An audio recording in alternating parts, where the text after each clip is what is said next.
তোমরা একটু দেখো আমার হাতটা পোড়া, দেখো এই দেখো, এই দেখো, দেখছো এই হাতটা হলো আমি নির্বাচন চলাকালীন সময় পিছন থেকে ধাক্কা লেগে আমি এখানে পড়ে গেছিলাম।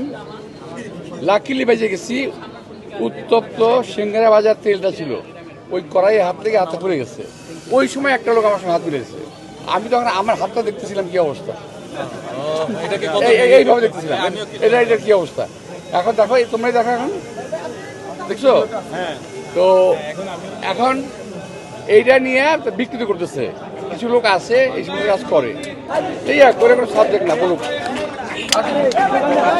তারা যে নেগেটিভ প্রচার করছে, তারা বারবার কিছু মিমস তৈরি করছে, প্রচার করছে, যেমন তারা বলছে যে মির্জা ফখরুল যখন কেউ হাত মিলাচ্ছে তখন সে হাতটা পরিষ্কার করছে, এরকম ধরনের নেগেটিভ একটা প্রচার করছে, যেটি হচ্ছে নির্বাচনের যে বিধান রয়েছে কিংবা বিধি রয়েছে সেটি লঙ্ঘন করছে কিনা।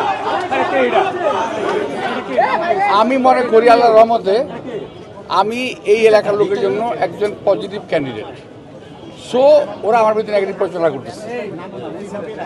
তো আমি তাদের নিয়ে খুব খুশি আছি এই কারণে যে ওদের কারণে আমার প্রচারটা একটু বেশি হচ্ছে, আমি হ্যাপি উইথ দ্যাট। আচ্ছা ভাইয়া, আরেকটা বিষয় জানতে চাইবো, সেটি হচ্ছে যে নির্বাচনী এলাকা যারা রয়েছেন তাদের তো বিভিন্ন আশা রয়েছে, সেখান থেকে এই এলাকার মধ্যে কোন বিষয়গুলো নিয়ে আপনি সবচেয়ে প্রথমে ভাই একদিকে হলো আমার এলাকায়, একদিকে হলো যেমন কোনো সমস্যা নাই, আবার তেমন অনেক সমস্যা আছে। নির্বাচিত হলে পরে কিংবা যদি নাও হতে পারি, আমি জানি না, আল্লাহ জানে, এটা বলতে পারবে।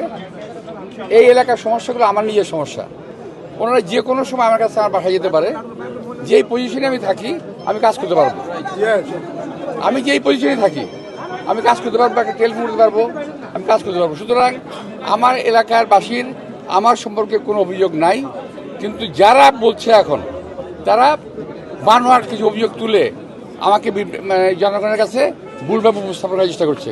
তো আমি দৃঢ়ভাবে বিশ্বাস করি যে আমার এলাকার লোকজন আমাকে চেনে, ওদের জন্মের আগে থেকে আমাকে ওরা চেনে, ওদের রাজনৈতিক জন্মের আগে থেকে আমাকে বহুকাল যাবৎ চেনে।